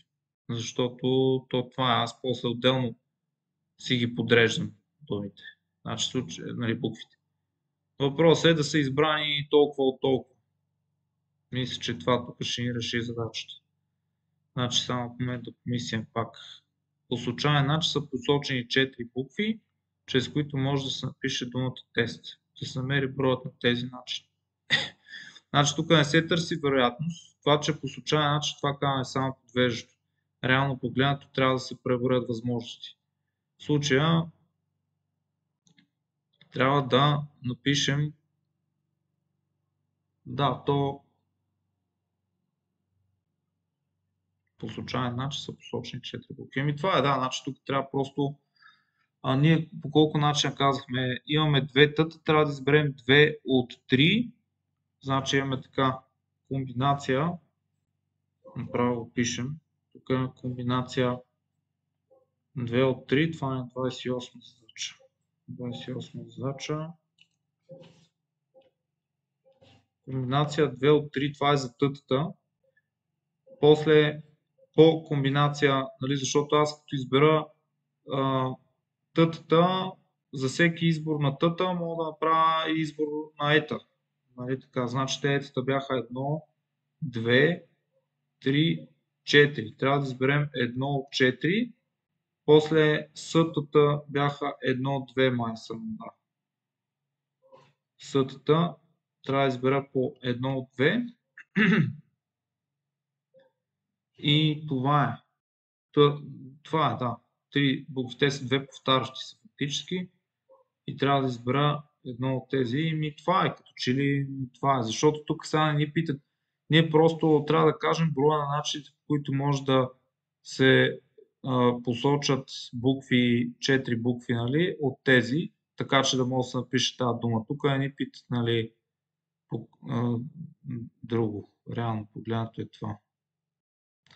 Ами добре, значи това е са 3. Тук ще имаме 3 факториал върху 2 факториал по 1 факториал. Тук ще имаме 4 факториал върху 3 факториал по 1 факториал. И тук ще имаме 2 факториал. Да, 1 факториал по 1 факториал. В крайна сметка, какво ще получим? Това ще се махне. Това и това ще се махне. И получаваме 4 факториал, който е 24. 4 по 5 по... Не така, всъщност правилно смятам. Аз за всеки случай си го напиша, да се объркам нещо. Значи имаме 4 по 3 по 2. Да, 12 по 2 24.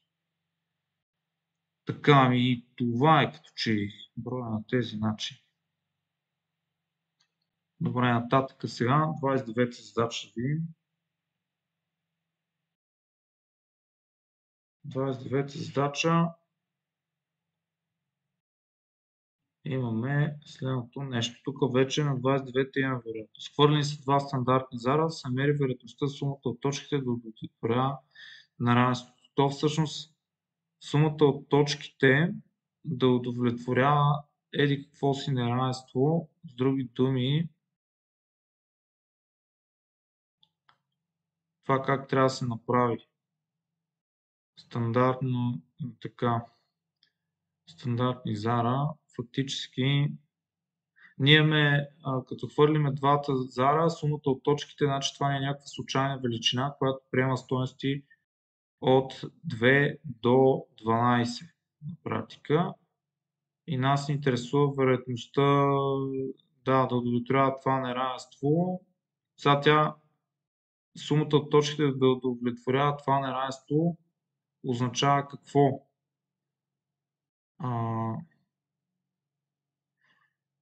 Сумата от точките, казахме, това е случайна величина, която приема стойности от 2 до 12 включително.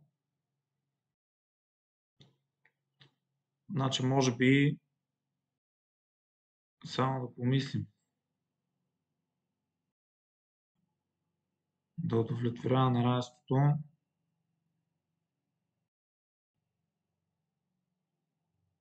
Сумата от точките да удовлетворява неравенството.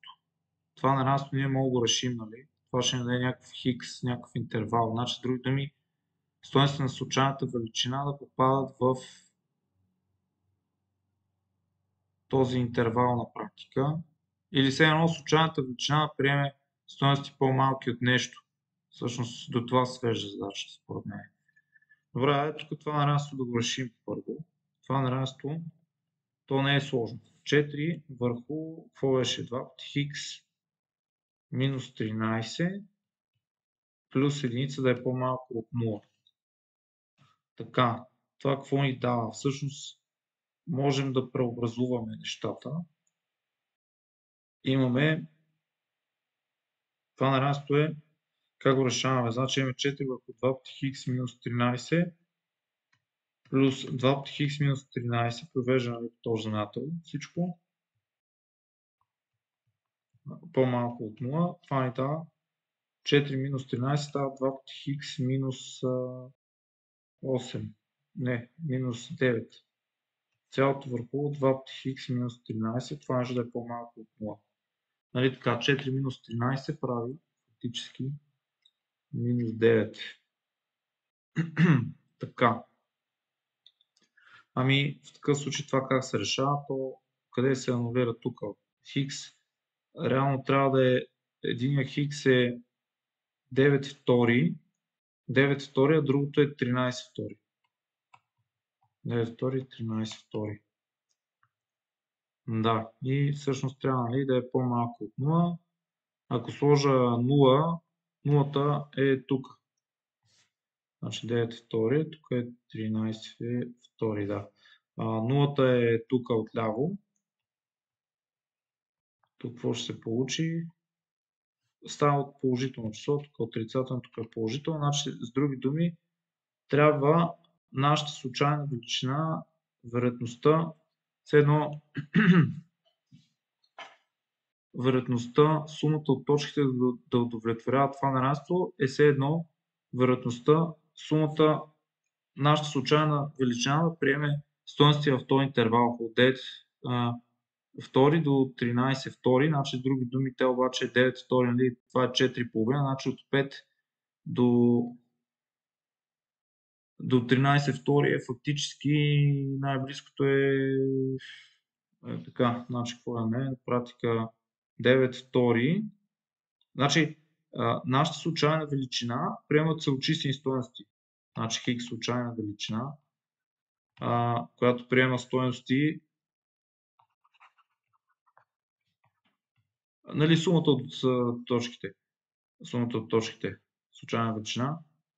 Сумата от точките. Случайна величина приема стойности в кой интервал? От 2 до 4, нали, като дискретно множество. Не до 4, а до 12 включително. Така. И сега ето, значи в този интервал, кои са числата, които са цели, които правят? 9 втори е 9,5.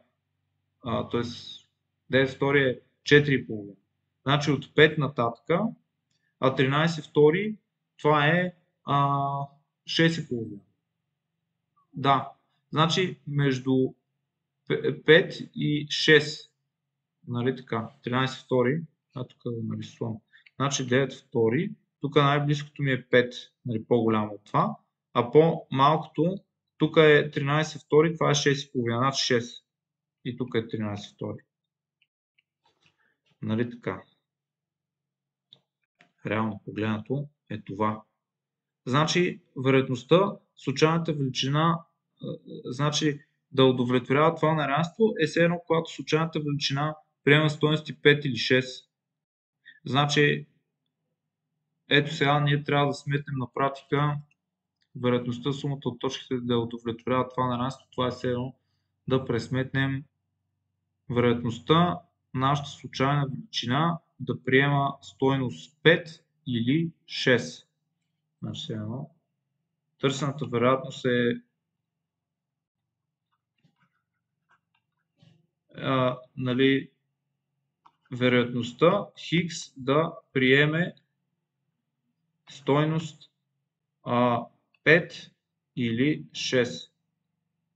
Защото когато тя приема такива стойности, тогава, нали, вероятността удовлетворява това неравенство. Сумата от точките, нали, удовлетворява неравенството. Сумата от точките удовлетворява това неравенство, означава, че трябва да намерим вероятността, случайната величина да приеме стойност 5 или 6. Реално. Така, ами добре, значи тази вероятност трябва да сме. Да видим сега каква е тази вероятност. Значи, ние пускаме 2 зара и фактически да се падне 5 или 6. Това кога става? Значи, за да стане 5, имаме реално какво?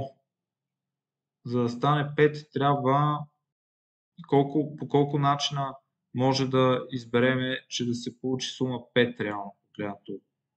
Значи това са ни 2, 3, примерно и 4, 1. Нали така? 2, 3, 4, 1. Това са ни вариантите. А за петица, за шестица са реално 2 тройки, четворка и двойка. И петица и единица. Реално погледнато, да. Отколко общо. Да, значи ако си мислим, нали, че са първи зар, втори зар, реално погледнато, какво може да кажем? Значи тук има значение реално заровете, те май тук са неразличими заровете, като гледам. Нали така? Значи сумата от точки, но всъщност да, значи ние имаме така. Просто, примерно, ако си ги мисля първи зар и втори зар, реално погледнато, кога ще се реализира събитието. Все едно на първия зар, примерно, за да се падне петица или шестица, какво имаме? Значи имаме така 1, 4, 4, 1. После имам 3, 2 и 2, 3. При тия варианти се пада петица, нали? Друг вариант няма за да се падне петица. За шестица имаме 3, 3. После имаме 2, 4, 4, 2. После какво имаме? 5, 1 и 1, 5. 5, 1 и 1, 5. И други варианти за шестица реално няма. 4, 2, 2, 4, 3, 3, тук за петица 4, 1 и 3, 2 и 2, 3. Реално други възможности няма. Значи нашето събитие, нали, случайната величина да приеме такива стойности е все едно от общия брой изходи, които са 36. Значи ние какво имаме? 1, 2, 3, 4 тук и тук имаме още 5, става 9 върху 36. Значи вероятността трябва да е P от Хикс. Само че все едно това е вероятността Хикс да приеме стойности реално между 5 и 6. Значи P Хикс да е равно на 5 или 6. Така, всъщност да. Също трябва да напише така, все едно Хикс да принадлежи на това множество, все едно Хикс принадлежи на 5-6, нали? Това нещо трябва да е все едно, колко казахме, тук са 9 и върху 36. Реално трябва да е една четвърта. Значи това трябва да бъде според мен. Добре. Но сега направя някаква фундаментална грешка. Би трябва да е това. Нататък, последната задача, също какво имаме? Модата на числовите данни е с едно по-малко от средната им стойност. Трябва да намери стойността на Хикс. Добре, значи тук модата, нали, какво беше? Най-често срещаната данна. В случая тук имаме нулата 2 пъти, 3 пъти я имаме. Двойката обаче тук също имаме. Двойката колко пъти имаме? 1, 2 и тя и не имаме 3 пъти. Добре, значи обаче, айде да видим тук каква ще е средната стойност всъщност. Тук ще имаме, събираме ги делим на броя. Значи тук всичко се съкръщава, получаваме 4 и 3, 7 плюс Хикс, 12 плюс Хикс, да, 12 плюс Хикс върху средното е 12 плюс Хикс, това е 9 задача. Значи, нали, събирам ги, тук всичко това се съкръщава. Става 4 плюс 3 прави 7 плюс 5 и плюс Хикс. Значи 12, тия двойки пак се съкръщават. И тук върху общия брой, който е реално погледнато 1, 2, 3, 4, 5, 6, 7, 8, 9, 10, 11, 12 данни. Значи 12, това е на практика средното аритметично. средната стойност. И това нещо модата е с едно по-малка от средната им стойност. Значи модата фактически, модата трябва да е това минус единица. Добре. Така. Трябва да намерим хикс.